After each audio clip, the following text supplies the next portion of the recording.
जी अस्सलाम वालेकुम मेरे पाकिस्तानियों की हाल है जनाब तुहाडा ठीक हो खैरियत नाल हो जनाब मेरे पाकिस्तानियों भाइयों वापडा की एक और बदमाशी चेक कर लो। अज है जनाब 25 तारीख 25 जुलाई।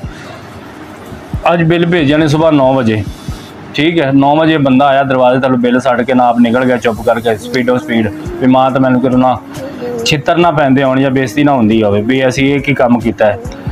25 तरीक ਨੂੰ बिल भेज रहे 9-10 बजे तो जनाब इनकी 26 जुलाई एक दिन बाद एक रात के बाद एक दिन के बाद जनाब इनकी लास्ट डेट है ठीक है।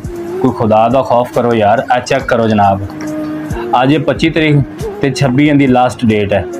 खुदा का खौफ करो यार क्यों इस कौम को मारू है ने वैसे ही मार दो सारिਆਂ ਨੂੰ वैसे इन्हों का कब्रस्तान बनाओ तो इन्होंने उत्ते नापिया सारिਆਂ ਨੂੰ मार दो गरीबों को कहता 15-20 हज़ार बिल आ गए एक दिन कितों अरेंज करेगा ना उन्होंने को बिल रेंज। अच्छा इन्होंने होर की चलाकी की है एक डेट का एक दिन का वक्फा दिता भी ना ये उत्थे जान वापडा दफ्तर जान ना कि शोर शराबा करन कुछ भी ना कर इन्होंने को सैकंड ऑप्शन ही ना हो।